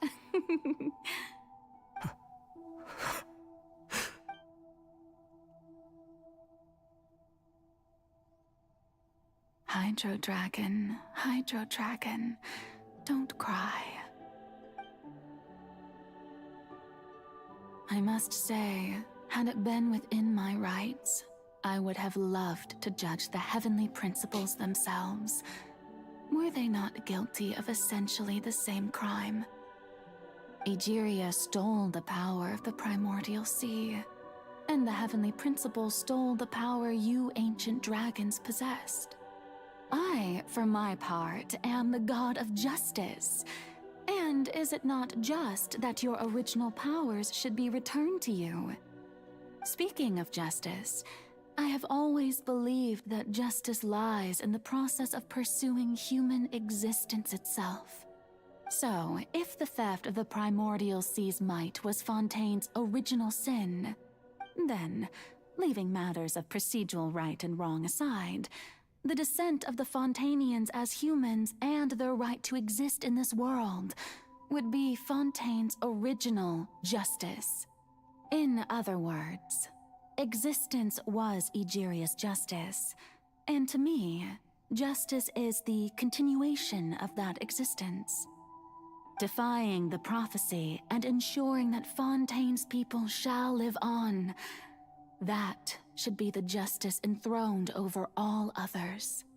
At this point, we, whether it be myself or all other Fontainians, have shouldered the burden of this sin for far too long. Iudex Nervillet, the highest judge in our land, when you regain your full power as an elemental sovereign, what verdict shall you pass upon us? So when I was invited to the court of Fontaine to serve as Iudex, I see now that that was your idea too. At last, I now understand the true purpose behind this position. In the beginning, I was uninterested in human existence. But these 5 centuries of living alongside them have gradually brought about mutual understanding between us. And I have even attempted to feel as they feel. You are a devious one, Focalor. Things being as they are, surely you know that I could never declare them to be guilty.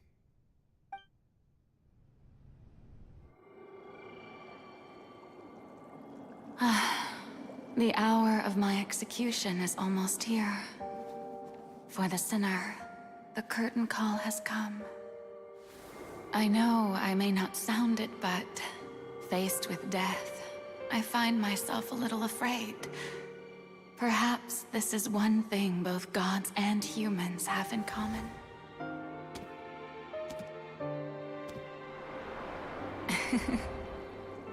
Farewell, Nervalette. I hope you've enjoyed the part you played these 500 years.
I, Eudex Nervalette, hereby declare,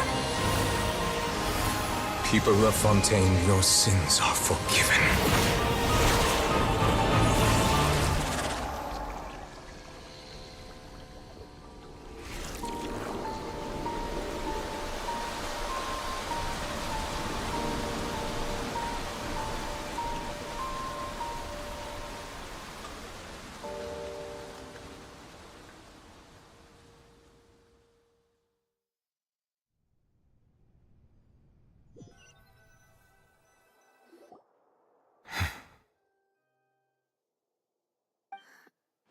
What just happened? Has the death sentence been carried out? Was that bright light some sort of misdirection? I have a feeling that something huge just happened.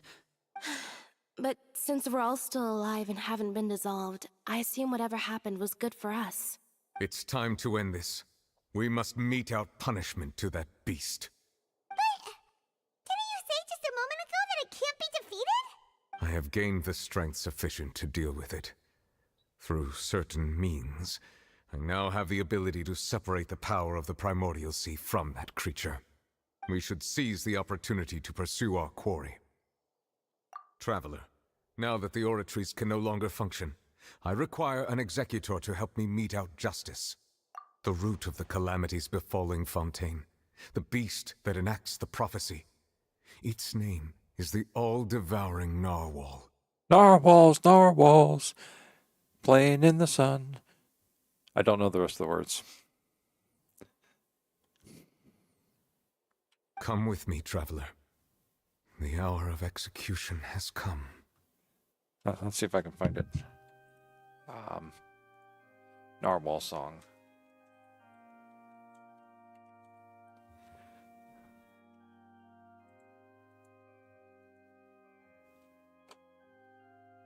Let's see if is this it.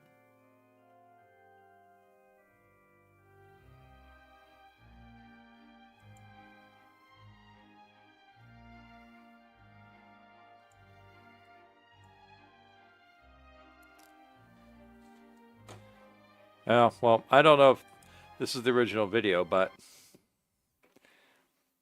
Narwhals swimming in the ocean, causing a commotion, cause they are so awesome. Narwhals swimming in the ocean, pretty big and pretty wide, and beat a polar bear in a fight. Like an underwater unicorn, they've got a kick-ass facial harm, they're the Jedi of the sea. Stop Cthulhu awaiting ye. Narwhals, they are narwhals, narwhals. Just don't let them touch your balls. Narwhals, they are narwhals, narwhals. Inventors of the shish kebab.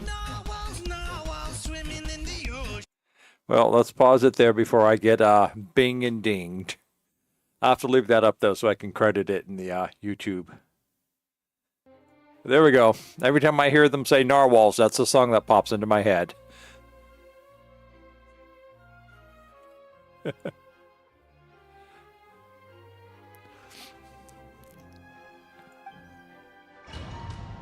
All right, we're at 3:07. We're going to have to pause it here. Unless if it allows me. I guess it is not going to allow me to pause. I guess we're going to have to go kick narwhal butt. Just remember, don't let them touch you in the balls.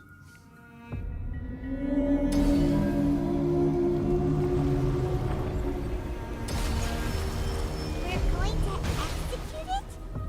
But how are we going to do that? It's huge! I've already done my best to separate the power of the primordial sea from the whale. Considering the size of the beast, I cannot reach the power source. Unless where is it? Find a way to attack it from within. I shall share a part of the ancient dragon's power. We shall look for an opening together. Shine down! Come on, get down here. I can feel its sorrow turning into hostility. Ooh. No escape.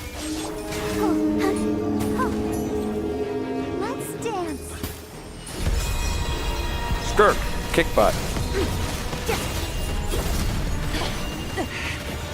Skirt, don't get hit by the Angie, The please. all-devouring narwhal cannot resist its instinct to devour. Continue to trigger its hostility. Chance will present itself. Did I destroy it? I can't tell because of the stupid angle I'm at.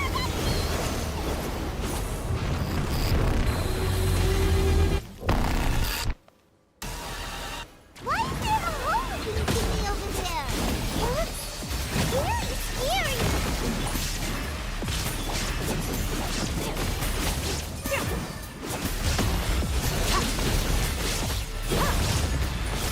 It's mine to wield.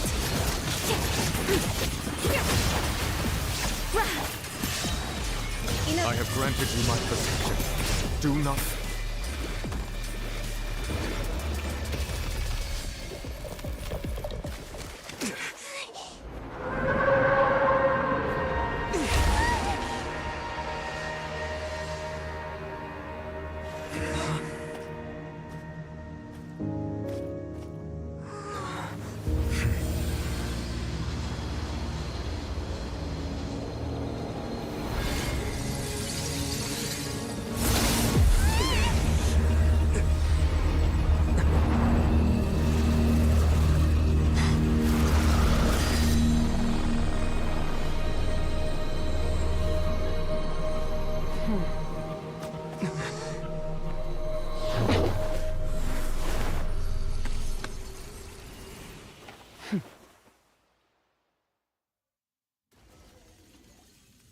Thanks for helping with the cleanup.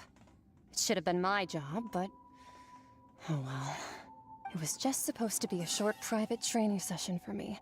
I didn't think that my disciple and my master's pet would start brawling in the meantime. Well, actually, I had a feeling that it would happen at some point, but they bumped into one another earlier than I thought. What a blunder.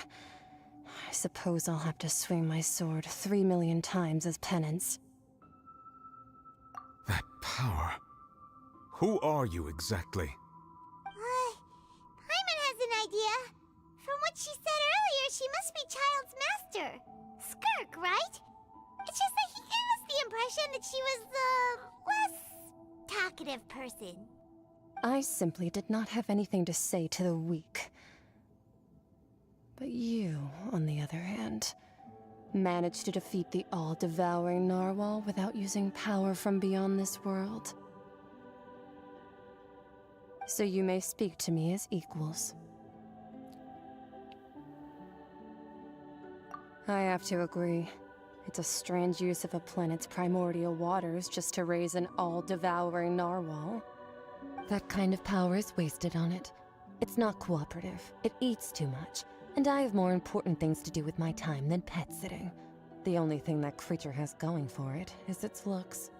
All in all, it fails as a pet. Miss Skirk? I think you might have missed the point. The point being? Well, being that this pet almost destroyed an entire nation. So what sort of person is your master? Well, child's master's master. Wait, is that right? Oh, right. So you don't know him. Sorry, I assumed you did. His name is Sertologi. Huh? I am unfamiliar with that name. Huh. So Master isn't sufficiently famous. How should I describe him then? Have you heard of the name The Fowl? The Fowl? Still nothing? Well, how about the Visionary? Vetterfalnir then? Or Gold Rhindaughter? Ooh, that one we've heard! Rhindaughter's part of the Hexen Circle. She's Albedo's mom, right? Oh, so you do know that name. To be honest, I also heard all of those names and titles from my master. I don't actually know them either. But I suppose you understand now, yes? My master is likely a similar sort to Rhindaughter. They are both pursuing some form of perfection. Wait! Didn't you also mention a visionary person? Paimon didn't quite catch their name.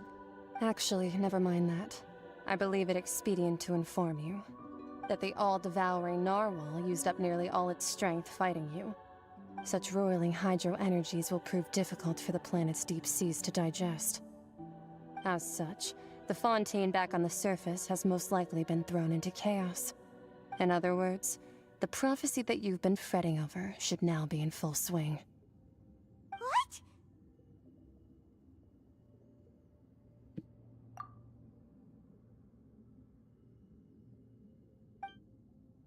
Not to worry.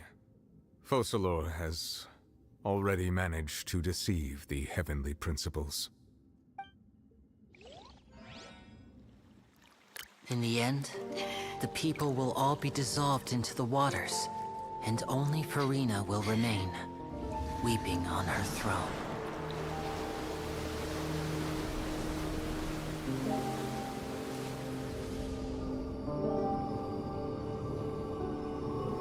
Only then will the sins of the people of Fontaine be washed away.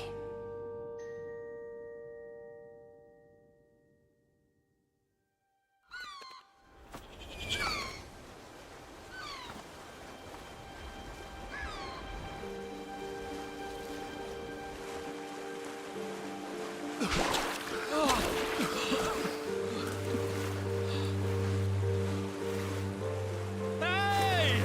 Help! Over here!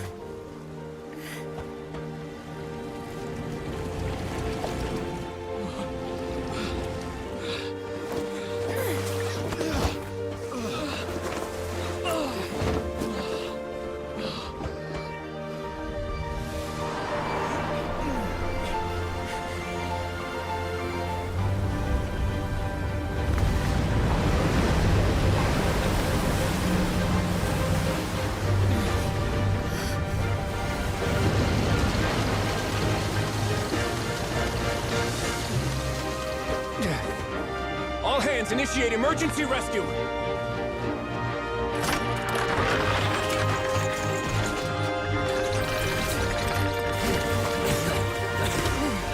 Hurry!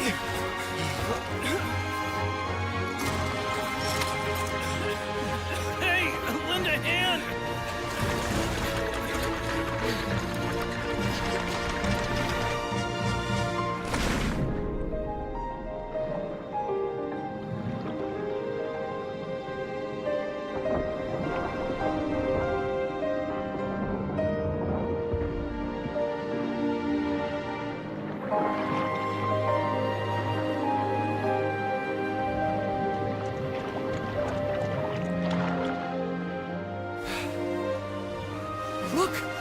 is receding!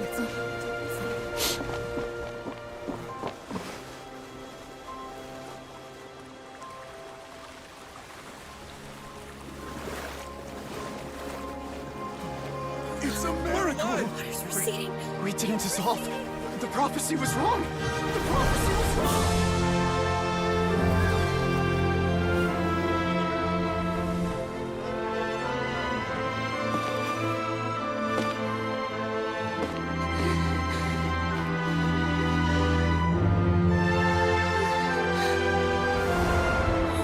Are you alright? Yeah. We're saved. The prophecy was wrong.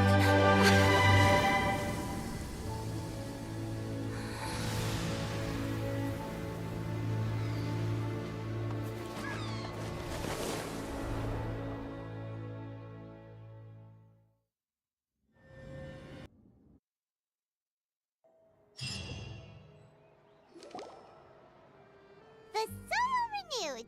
The Spina di Rasula talks post-disaster rebuilding.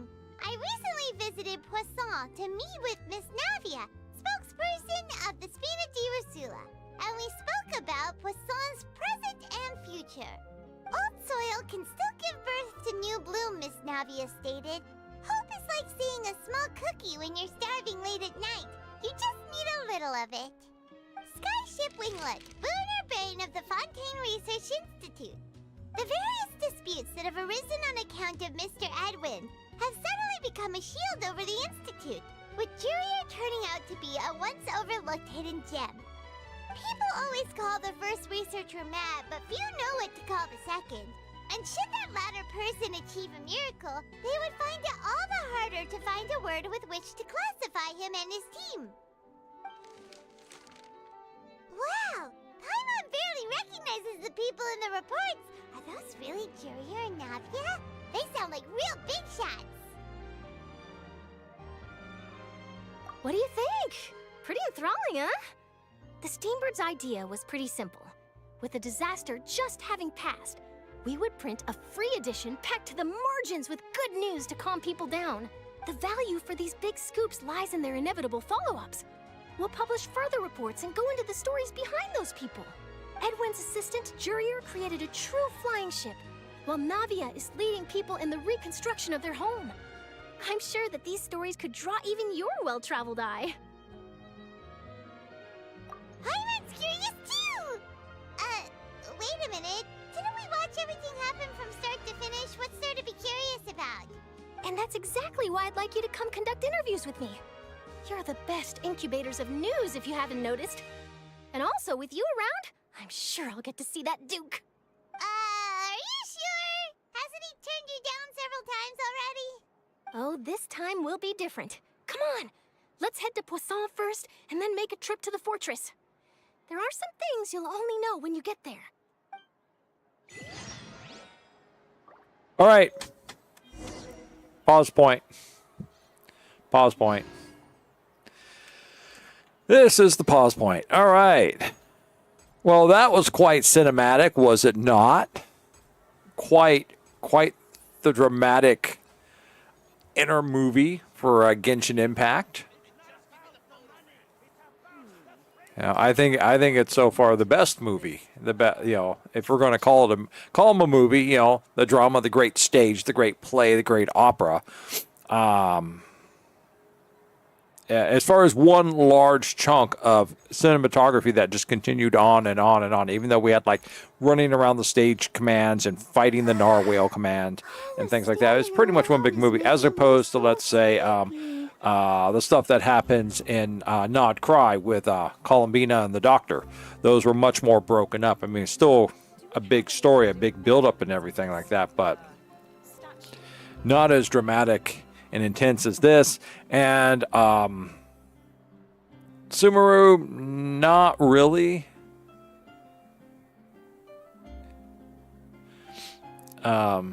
Masquerade of the Guilty?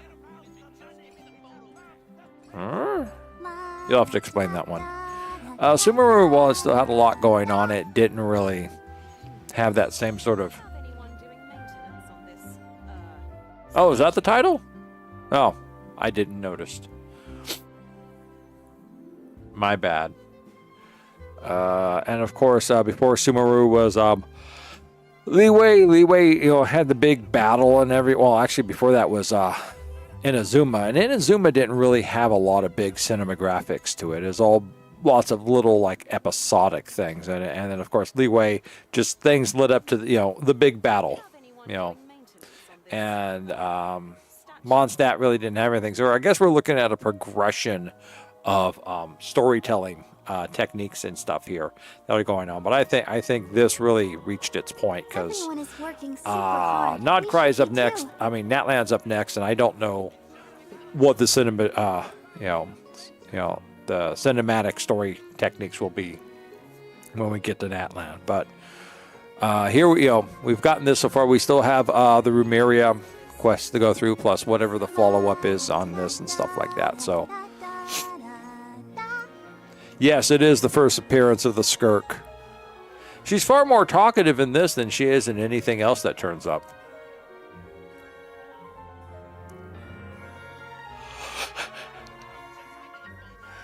I guess they hadn't really ironed out the Skirk personality. I wonder when I'll be as tall as my big sister.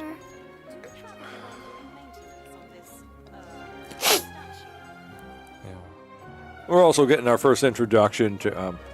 no, we cannot. It is 3:30 in the morning, and I'm tired. I'm sorry. It's... and I still haven't gotten my lunch and stuff ready for work tomorrow or anything like that, so I have to wrap it up. So, I mean, if it would have worked out okay, I would probably have wrapped up around an hour ago. So... But, so that's it. Rex, Nocturne, thanks for all joining and watching. This was fun and great. We are still going to be doing Fontaine for at least another week, if not more. So I've got other things to, other parts of Fontaine to deal with. This is, of course, Saturday, so we won't be on for the next couple of nights. I'll be back on Tuesday with, more Genshin Impact, slogging our way through it. If you looked at the YouTube title and thumbnail, you'll see that's the title. I am slogging my way through Genshin Impact. Slog, slog, slog. So, if the game was really nice, it would give me a free Skirk, but it didn't, so. All right, so we're going to go ahead. We're going to pause this. We're going to go... Go back and turn off YouTube. Thank you, anyone who's been watching over on YouTube. Hope you enjoyed the movie. Hope you had lots of popcorn to eat with it. We'll be back on Tuesday night with more Genshin Impact.